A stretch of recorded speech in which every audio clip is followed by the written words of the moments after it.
चाँद भट्टी की जहाँ तक बात है तो वो तो पेड था इंटरव्यू, उसने पेड इंटरव्यू था, लिखा हुआ वो सवाल कर रहा था। मीरा को भी पता था कि ये सवाल होंगे। ये तो एक फिल्म की पब्लिसिटी स्टंट था और कुछ नहीं था, क्योंकि मेरे पास इस बात के भी सबूत है कि जिस वकुए की वो बात कर रहा था उस वकुए के ऊपर गूगल से जो पैसे आते रहे वो मीरा रॉयल्टी लेती रही है। अच्छे व्यूज मिलने पर खुद एतमादी इतनी कैसे बढ़ जाती है कि आप सामने बैठे शख्स से कोई भी सवाल कर सकते हैं, चाहे वो करने वाला है या नहीं है। बात फिर वहीं पे आएगी जो मैंने इस प्रोग्राम के शुरू में कही, जब आपका पस मंजर ही कुछ नहीं है, आपका बैकग्राउंड नॉलेज नहीं है जिससे आपकी शख्सियत गरूम होती है। जी जी जी, जी। मैं मोहसन की बात करूं जी, जी, जी। तो मोहसन जो फोरमैन में आता था वो आज नहीं है, उससे बहुत ज्यादा मेच्योर हो चुका है। जी जी जी, ठीक है ना सर। एक तो हमारी नई नस्ल तैयारी नहीं करती, बेशक ऐसे ही है। नंबर 1। जी। नंबर 2, उनके पास बैकग्राउंडर नहीं है, पढ़ने की आदत नहीं है, ना देखने की लिए कोई टाइम निकालते हैं। तो नतीजा ये होता है कि जब वो किसी के सामने बैठते हैं तो खाली होते हैं। रदी दादा, राणा साहब, बागों में अंबियां पक गई, ना बालिग कौवे इस जहान से कूच कर गए। ये इरशाद भट्टी कब मिचोर होगा? चाँद भट्टी की जहाँ तक बात है तो वो तो पेड था इंटरव्यू, उसने पेड इंटरव्यू था, लिखा हुआ वो सवाल कर रहा था। मीरा को भी पता था कि ये सवाल होंगे। ये तो एक फिल्म की पब्लिसिटी स्टंट था और कुछ नहीं था। राणा साहब, इरशाद भट्टी मीरा से सवाल करता है, इंजीनियर मोहम्मद अली मिर्जा से सवाल करता है, वो मौलाना तारिक जमील साहब से भी सवाल करता है, मगर वो हवेली में बनाई गई उन सेंचुरियों का जिक्र नहीं करता जो उस खिलाड़ी ने उस खेल के मैदान में बनाई थी। तो सवाल फाइनली पाया तकमील तक पहुंचे और जवाब दे दे हो। अच्छा नहीं, इसमें तो खैर मैं उसका तर्जुमान तो हूँ नहीं, ये तो उसने जवाब देना है। मैंने तो एक इवेंट जिसको डिस्कस किया उसका जवाब आपको दे दिया। ये तो उससे पूछें कि वो उस पर क्यों नहीं सवाल करता। जिस इवेंट के ऊपर बात हो रही थी मैंने तो उसका जवाब देना था कि वो उसका सवाल कोई इरेलेवेंट नहीं था, और मैं इस पर बिल्कुल स्टैंड करता हूँ कि उसका जवाब इरेलेवेंट नहीं था, क्योंकि मेरे पास इस बात के भी सबूत है कि जिस वकुए की वो बात कर रहा था उस वकुए के ऊपर गूगल से जो पैसे आते रहे वो मीरा रॉयल्टी लेती रही है। बाकी रही कप्तान की बात, तो सेंचुरियाँ गिनी जाती हैं, उस सेंचुरी में गिरे हुए जो कैच होते हैं ना वो कभी नहीं गिने जाते, ये याद रखिएगा।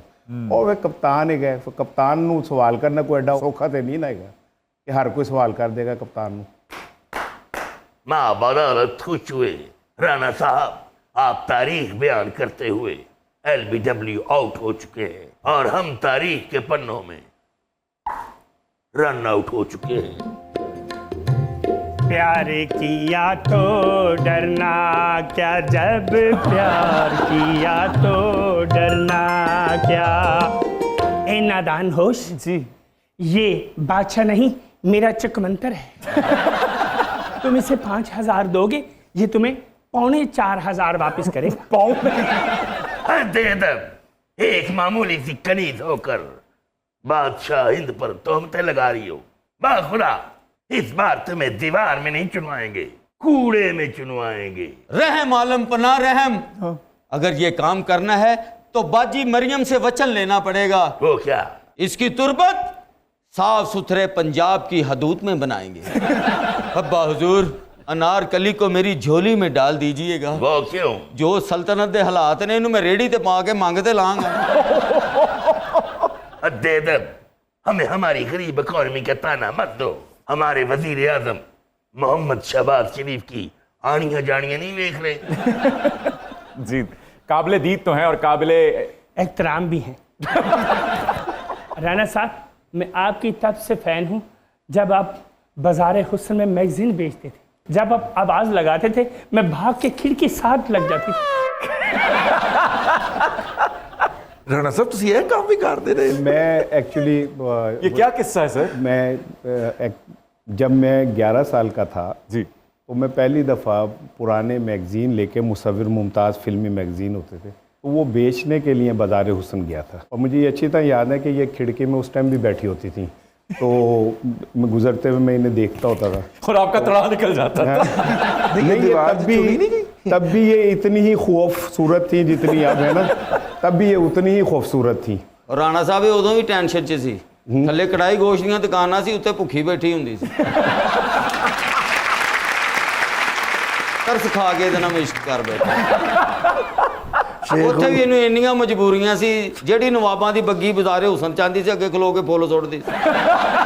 राना साहब जब बाजार हुस्न में मैगजीन बेचा करते थे तो मैं खिड़की से झांक कर कहती थी, क्या? नीचे पान की दुकान, ऊपर गोरी का मकान। हाँ हाँ, पान की दुकान